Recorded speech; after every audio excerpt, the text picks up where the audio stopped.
তার গর্বিত সন্তান। আজকের যে জেনারেশন জি আমাদের সামনে উপস্থিত আছে, আমি জানি তোমাদের জানতে চাওয়া হলো সামনের বাংলাদেশ কেমন হবে। তোমরা অনেক শুনেছ গত ৫৩ বছরের বাংলাদেশ কেমন ছিল।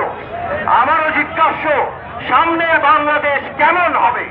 সেখানেই আমাদের সব চাওয়া, আমাদের সব পাওয়া, আমাদের সকল কিছু সেখানে নিহিত আছে।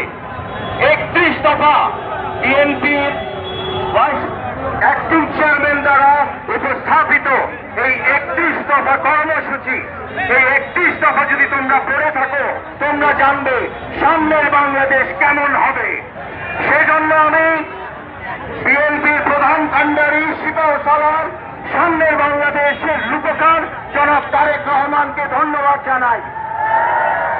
আমি সেই পরিবারের অপর সন্তান।